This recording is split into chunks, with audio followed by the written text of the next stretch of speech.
Are you asking yourself, does an aftermarket CPU cooler really matter?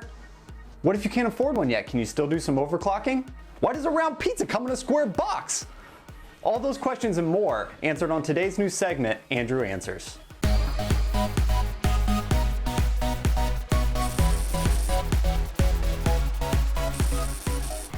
So one of the first things you may be thinking is, hey Andrew, your case has a completely different cooling configuration than mine at home or anybody else's, so how can you compare overclocking on a stock CPU cooler if you're gonna have completely different cooling and ambient temperatures and stuff? So I tried to think of this, and the way that I'm gonna try and solve for this problem is that when I'm doing all my benchmarking at the stock clock speed of the processor, I'm gonna also be paying attention to the temperatures. So if we're running our IDA64 stress test and I'm hitting 85 degrees at stock, then that is going to be my temperature target that I'm not going to go over when I'm doing my actual overclocking. So the next thing I'm going to do is give you a quick overview of the test bench that I'll be using. So first off, I got an Asus Maximus Hero motherboard, a Core i5 4690K with the stock cooler obviously, an MSI GTX 970 GPU, 16 gigabytes of G.Skill Ripjaws RAM, a Samsung 850 EVO, and a Corsair RM650X power supply.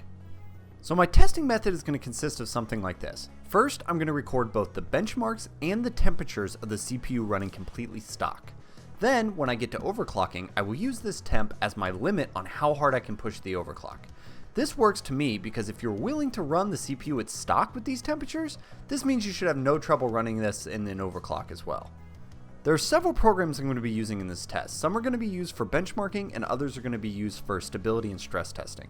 First off is I'm going to use Cinebench for our application related benchmarking, and then I'm going to use 3D Mark Firestrike physics tests for our game related benchmarking. I'm also going to use IDA64 for all of our CPU monitoring as well as temperature monitoring and stability. I'm also going to use the 3D Mark Firestrike physics test, except run it on a loop for some temperature readings and stability, and then I'm also going to do a YouTube 4K video test for temp and stability. Pretty much the way I do that is I just load up as many 4K videos as the CPU can run and then let it run for about a half an hour or so. I think that this is a kind of a more realistic real world type of stress test, so I really like including this in it. So my overclocking process actually wasn't too complicated. So I recorded the temp of the CPU running stock during an IDA64 stability test running for about 30 minutes. I took the average temp of the second hottest core for reference, and that happened to be 81 degrees Celsius. I then used 1.2 volts as my starting point for my overclock. I manually set the voltage and a modest overclock in the BIOS, ran the stability tests again, and kept incrementing the multiplier until it either crashed or I hit my temp target in IDA64. Easily enough, I was actually able to hit 4.7 gigahertz stable while using that starting voltage of 1.2 volts. Unfortunately, the processor working harder and more voltage was causing more heat than it was when it was stock, so in order to bring the heat down to our 81C max that we had while we were running stock, I actually had to bring our voltage down to about 1.19 volts. The problem was that at this voltage, it wasn't enough to run the CPU at that 4.7 gigahertz, so I had to turn down the multiplier all the way down to 45 in order to get stable at 1.19 volts. I also attempted to turn down the voltage even more while running at 4.5 gigahertz, but had some more stability issues, so we definitely seemed to hit our sweet spot running at that 4.5 gigahertz and 1.19 volts. With that overclock rocked in, I ran our benchmarks and our stress tests, and these were the results. So first up, you'll see our Cinebench scores. Not surprisingly, with a 13% overclock, we get a score of about 14% better on the overclock. Shocking. Next up is Firestrike Physics. Same thing, 13% overclock boost, 13 to 14% performance boost. Now, here's where things get really interesting. So, as I said before, our temperature when we were running the IDA64 stock was 81 degrees. I was so shocked at this number, the fact that we were hitting 80.8 with it running overclock, that I actually reran the test on stock and I reran the test on the overclock 3 times to confirm these are the numbers. And these were pretty much the exact same numbers every time. So I don't know what IDA64 is doing to stress out the stock CPU so much, but these were the numbers that I got. Then in the Firestrike physics loops, it was a little bit hotter, but still I think a safe 71 degrees, and the same thing during the 4K video loop. It was a little bit hotter, hitting 75.4, but again, totally safe. So there it is. In conclusion, I feel like we did answer the questions I set out to answer at the beginning. So first off, is it possible to overclock with the stock cooler?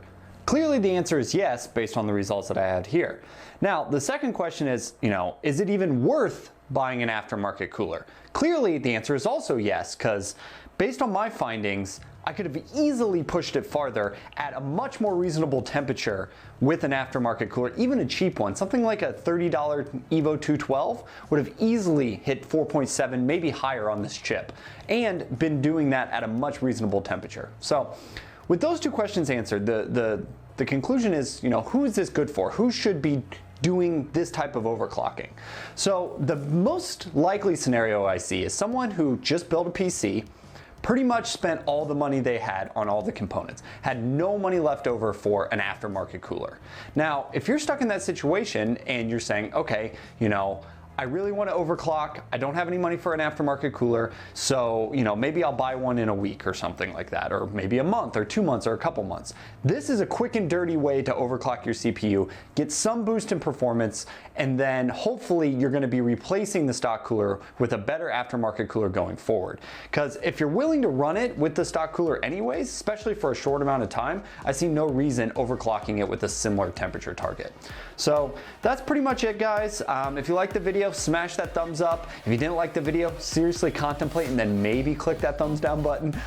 If you liked the video, subscribe, see more videos like this in the future. And if you have any more questions that you'd like answered on a future segment of Andrew Answers, please leave a comment and I'll check it out. Thanks for watching.